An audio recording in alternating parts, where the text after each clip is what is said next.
وإن يونس لمن المرسلين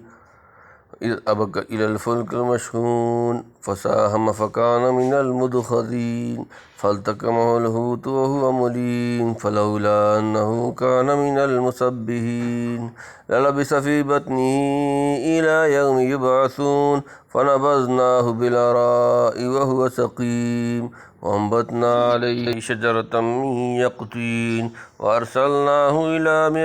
مائة ألف أو يزيدون فآمنوا فمتعناهم إلى حين فاستفتهم ألربك البنات ولهم البنون أم خلقنا الملائكة إناثا وهم شاهدون ألا إنهم من إفكهم ليقولون ولد الله وإنهم لكاذبون أصطفى البنات على البنين ما لكم كيف تحكمون أفلا تذكرون أم لكم سلطان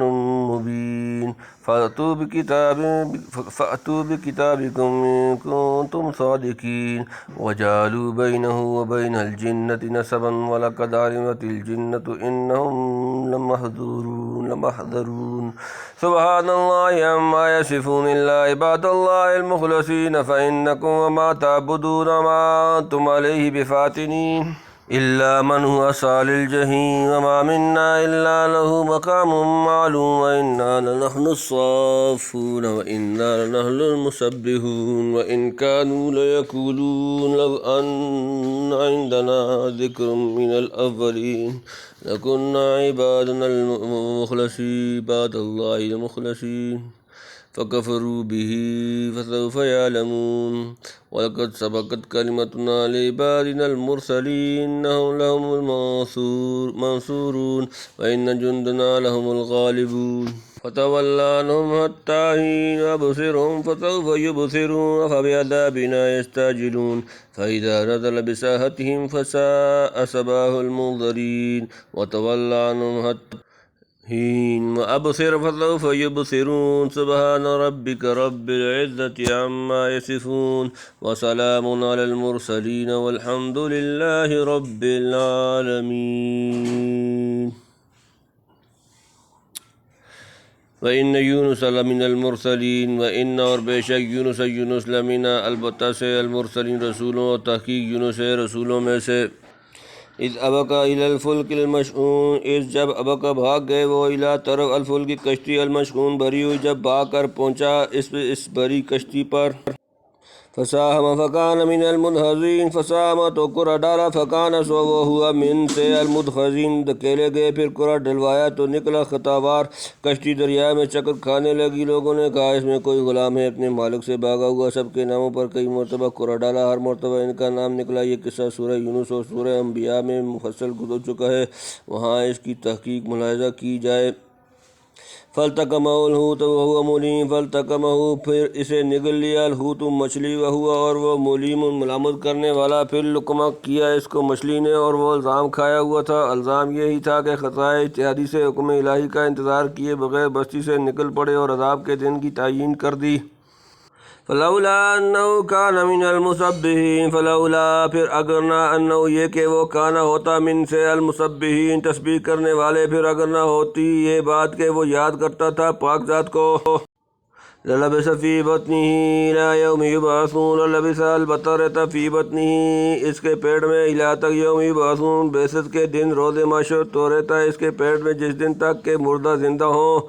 یعنی چونکہ مچھلی کے پیٹ میں بھی اور پیٹ میں جانے سے پہلے بھی اللہ پاک کو بہت یاد کرتا تھا اس لیے ہم نے اس کو جلدی نجات دے دی ورنہ قیامت تک اس کے پیٹ سے نکلنا نصیب نہ ہوتا مچھلی کی غذا بن جاتے بھی للبث فی بطنی الی آخری کنایا ہے کبھی نہ نکلنے سے اور یہ واقعہ دریائے فرات کا ہے علامہ محمود علوسی بغدادی نے لکھا ہے کہ ہم نے خود اس دریا میں بہت بڑی بڑی مچھلیاں مشاہدہ کی ہیں تعجب نہ کیا جائے پہلے گزر چکا ہے کہ شکم ماہی میں ان کی تسبیح یہ تھی لا الہ الا انت سبحانک انی کنت من الظالمین سورہ نمبر 21 سورۃ الانبیاء آیت نمبر 87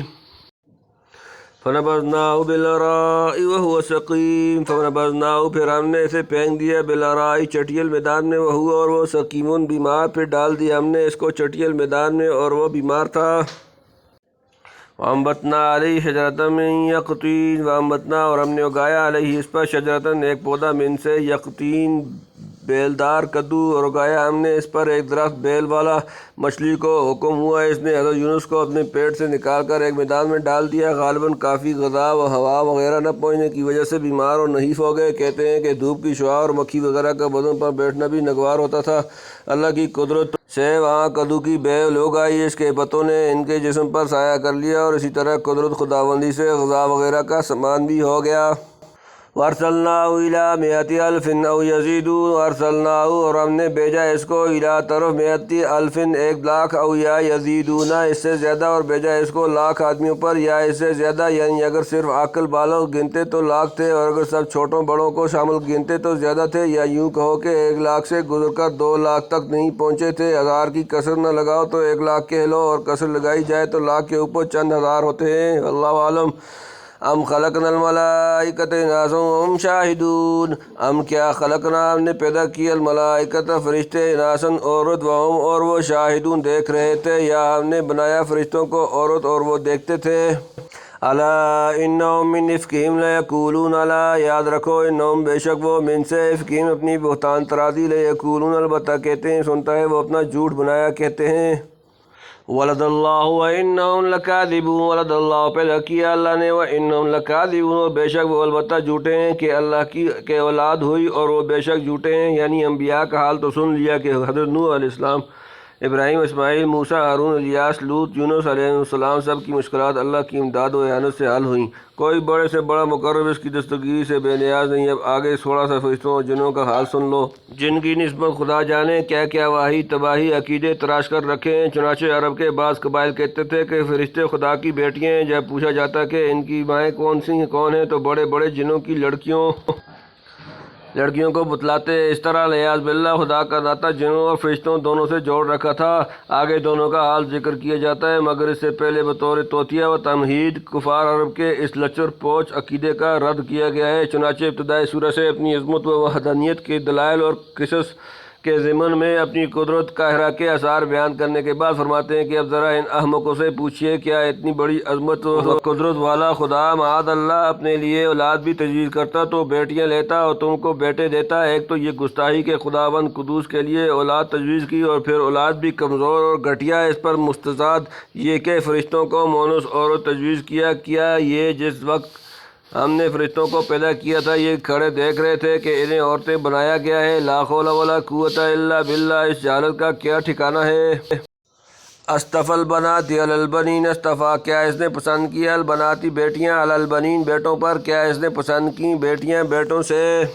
ما لکم کیف تحکمون ما لکم تمہیں کیا ہو گیا، کیف کیسا، تحکمون تم فیصلہ کرتے ہو، کیا ہو گیا تم کو، کیسا انصاف کرتے ہو۔ افلا تذکرون تو کیا تم غور نہیں کرتے، کیا تم دھیان نہیں کرتے ہو، یعنی کچھ تو سوچو۔ عیب کرنے کی بھی ہنر چاہیے۔ ایک غلط عقیدہ بنانا تھا تو ایسا بالکل ہی بے تکا تو نہ ہونا چاہیے تھا۔ یہ کون سا انصاف ہے کہ اپنے لیے تو بیٹے پسند کرو اور خدا سے بیٹیاں پسند کراؤ۔ ام لکم سلطان مبین ام کیا لکم تمہارے پاس سلطان کوئی سند مبین تو لے آؤ، یا تمہارے پاس کوئی سند ہے کھلی۔ فاتو بکتابکم ان کنتم صادقین فاتو تو لے آؤ بکتابکم اپنی کتاب ان اگر کنتم تم ہو صادقین سچے، تو لاؤ اپنی کتاب اگر ہو تو تم سچے۔ یعنی آخر یہ محمل اور بتکی بات نکالی کہاں سے؟ عقل و فہم اور رسول سے تو اس کو لگاؤ نہیں، پھر کیا کوئی نقلی سند اس عقیدے کی رکھتے ہو؟ ایسا ہے تو بسم اللہ وہی دکھلاؤ۔ وَجَعَلُوا بَيْنَهُ وَبَيْنَ الْجِنَّةِ نَسَبًا وَلَقَدْ عَلِمَتِ الْجِنَّةُ إِنَّهُمْ لَمُحْضَرُونَ وَجَعَلُوا اور انہوں نے ٹھہرایا بَيْنَهُ اس کے درمیان وَبَيْنَ اور درمیان الْجِنَّةِ جنات نَسَبًا ایک رشتہ وَلَقَدْ عَلِمَتِ اور تحقیق جان لی الْجِنَّةُ جنات إِنَّهُمْ بے شک وہ لَمُحْضَرُونَ حاضر کیے جائیں گے، اور ٹھہرایا ہے انہوں نے خدا میں اور جنوں میں ناتا اور جنوں کو تو معلوم ہے کہ تحقیق وہ پکڑے آئیں گے۔ سبحان اللہ عما یصفون سبحان اللہ پاک ہے اللہ عما اس سے جو یصفون وہ بیان کرتے ہیں اللہ پاک ہے ان باتوں سے جو یہ بتاتے ہیں، یعنی احمقوں نے جنوں کے ساتھ معاذ اللہ دمادی کا رشتہ قائم کر دیا۔ سبحان اللہ، کیا باتیں کرتے ہیں۔ موقع ملے تو ذرا ان جنوں سے پوچھاؤ کہ وہ خود اپنی نسبت کیا سمجھتے ہیں۔ ان کو معلوم ہے کہ دوسرے مجرموں کی طرح وہ بھی اللہ کے روبرو پکڑے ہوئے آئیں گے۔ کیا دماد کا سسرال کے ساتھ یہی معاملہ ہوتا ہے؟ بعض سلف نے نسب سے مراد یہ لی ہے کہ وہ لوگ شیاطین الجن کو اللہ تعالیٰ کا حریف مقابل سمجھتے تھے، جیسے مجوس، یزداں اور اہرمن کے قائل ہیں، یعنی ایک نیکی کا خدا اور دوسرا بدی کا۔ الا عباد اللہ المخلصین، اللہ مگر عباد اللہ اللہ کے بندے، المخلصین خاص کیے ہوئے چنے ہوئے، مگر جو بندے ہیں اللہ کے چنے ہوئے، یعنی جنوں میں سے ہوں یا آدمیوں میں سے، اللہ کے چنے ہوئے بندے ہی اس سے پکڑ دکڑ سے آزاد ہیں۔ معلوم ہوا وہاں کسی کا رشتہ ناتا نہیں، صرف بندگی اور اخلاص کی پوچھ ہے۔ فَإِنَّكُمْ وَمَا تَعْبُدُونَ فَإِنَّكُمْ تو بے شک تم، وما او جو تعبدون تم پرستش کرتے ہو، سو تم اور جن کو تم پوجتے ہو، ما انتم علیہ بفاتنین، ما انتم نہیں ہو تم علیہ اس کے خلاف بفاتنین بہکانے والے، کسی کو اس کے ہاتھ سے بہکا کر نہیں لے سکتے۔ الا من ہوا صال الجحیم، اللہ سوائے من ہوا جو وہ صالی جانے والا الجحیم جہنم، مگر اس کو جو پہنچنے والا ہے دوزخ میں۔ بہت لوگ سمجھتے ہیں کہ جنوں کے ہاتھ میں بدی کی اور فرشتوں کے ہاتھ میں نیکی کی باغ ہے، یہ جس کی چاہیں بھلائی پہنچائیں خدا کا مقرب بنا دیں، اور وہ جسے چاہیں برائی اور تکلیف میں ڈال دیں یا گمراہ کر دیں۔ شاید انہی مفروضہ اختیارات کی بنا پر انہیں اولاد یا سسرال بنایا ہوگا۔ اس کو جواب دیا کہ تمہارے اور ان کے ہاتھ میں کوئی مستقل اختیار نہیں، تم اور جن شیاطین کو تم پوجتے ہو اور سب مل کر ایک قدرت نہیں رکھتے کہ بدون مشیت ایزی ایک متنفس کو بھی زبردستی گمراہ کر سکو۔ گمراہ وہی ہوگا جسے اللہ نے اس کی سوء استعداد کی بنا پر دوزخی لکھ دیا اور اپنی بدکاری کی وجہ سے از خود دوزخ میں پہنچ گیا۔ وما منا الا لہ مقام معلوم، وما اور نہیں منا ہم میں سے الا لہ مگر اس کے لیے مقام معلوم ایک معین درجہ، اور ہم میں جو ہے اس کا ایک ٹھکانہ ہے مقرر۔ یہ کلام اللہ تعالیٰ نے فرشتوں کی طرف سے گویا ان کی زبان سے فرمایا، جیسے بہت جگہ آدمیوں کی زبان سے دعائیں فرمائی ہیں، یعنی ہر فرشتے کی ایک حد مقرر ہے، اس سے آگے نہیں بڑھ سکتا۔ یہ اس پر فرمایا کہ کافر کہتے ہیں فرشتے اللہ کی بیٹیاں جنوں کی عورتوں سے پیدا سو جنوں کو اپنا حال خوب معلوم ہے، اور فرشتے یوں کہتے ہیں ان کو بھی حکم الہی سے ذرا تجاوز کرنے کی گنجائش نہیں۔ وَإِنَّا لَنَحْنُ الصَّافُّونَ، وَإِنَّا اور بے شک ہم، لَنَحْنُ البتہ ہم، الصَّافُونَ صف بستہ ہونے والے، اور ہم ہی ہیں صف باندھنے والے، یعنی اپنی اپنی حد پر ہر کوئی اللہ کی بندگی اور اس کا حکم سننے کے لیے کھڑا رہتا ہے، مجال نہیں آگے پیچھے سرک جائے۔ وَإِنَّا لَنَحْنُ الْمُسَبِّحُونَ، وَإِنَّا اور بے شک ہم، لَنَحْنُ البتہ ہم، الْمُسَبِّحُونَ تسبیح کرنے والے، اور ہم ہی ہیں پاکی بیان کرنے والے۔ یہاں تک فرشتوں کا کلام ختم ہوا، آگے اہل مکہ کا حال بیان فرماتے ہیں۔ وَإِن كَانُوا لَيَقُولُونَ، وَإِن اور بے شک كَانُوا لَيَقُولُونَ وہ کہا کرتے تھے، اور یہ تو کہا کرتے تھے، لو ان عندنا ذکرا من الاولین، لو ان اگر ہوتی عندنا ہمارے پاس ذکرن کوئی نصیحت من سے الاولین پہلے لوگ، اگر ہمارے پاس کچھ احوال ہوتا پہلے لوگوں کا، لکنہ عباد اللہ المخلصین، لکنہ ضرور ہم ہوتے عباد اللہ اللہ کے بندے، المخلصین خاص کیے منتخب، تو ہم ہوتے بندے اللہ کے چنے ہوئے۔ فَكَفَرُوا بِهِ فَسَوْفَ يَعْلَمُونَ، فَكَفَرُوا پھر انہوں نے انکار کیا بِهِ اس کا، فَسَوْفَ تو عنقریب، يَعْلَمُونَ وہ جان لیں گے، سو اس سے منکر ہو گئے، اب آگے جان لیں گے۔ عرب لوگ انبیاء کے نام سنتے تھے، ان کے علم سے خبردار نہ تھے، تو یہ کہتے یعنی اگر ہم کو پہلے لوگوں کے علوم حاصل ہوتے یا ہمارے ہاں کوئی کتاب و نصیحت کی بات اترتی تو ہم خوب عمل کر کے دکھلاتے اور معرفت و عبادت میں ترقی کر کے اللہ کے مخصوص و منتخب بندوں میں شامل ہو جاتے۔ اب جو اس کے اندر نبی یا تو پھر گئے، وہ قول و قرار کچھ یاد نہ رکھا، سو اس انکار و انحراف کا جو انجام ہونے والا ہے عنقریب دیکھ لیں گے۔ وَلَقَدْ سَبَقَتْ كَلِمَتُنَا لِعِبَادِنَا الْمُرْسَلِينَ، وَلَقَدْ سَبَقَتْ اور پہلے صادر ہو چکا ہے، کلمتنا ہمارا وعدہ، لِعِبَادِنَا اپنے بندوں کے لیے، المرسلین رسولوں، اور پہلے ہو چکا ہمارا حکم اپنے بندوں کے حق میں جو کہ رسول ہیں۔ اِنَّهُمْ لَهُمُ الْمَنْصُورُونَ، اِنَّهُمْ بے شک وہ، لَهُمْ البتہ وہی، الْمَنْصُورُونَ فتح مند بے شک انہی کو مدد دی جاتی ہے۔ وَإِنَّ جُنْدَنَا لَهُمُ الْغَالِبُونَ وَإِنَّ اور بے شک جُنْدَنَا ہمارا لشکر لہم البتہ وہی الغالبون غالب اور ہمارا لشکر ہے جو ہے بے شک وہی غالب ہے۔ یعنی یہ بات علم الہی میں ٹھہر چکی ہے کہ منکرین کے مقابلے میں خدا تعالیٰ اپنے پیغمبروں کو مدد پہنچاتا ہے اور آخرکار خدائی لشکر ہی غالب ہو کر رہتا ہے، خواہ درمیان میں حالات کتنے ہی پلٹے کھائیں، مگر آخری فتح اور کامیابی مخلص بندوں ہی کے لیے ہے باعتبار حجت۔ عنہم فتولی عنہ حتی حین فتولی پس اعراض کریں عنہ ان سے حتیٰ تک حین ایک وقت تک سو تو ان سے پھر آ ایک وقت تک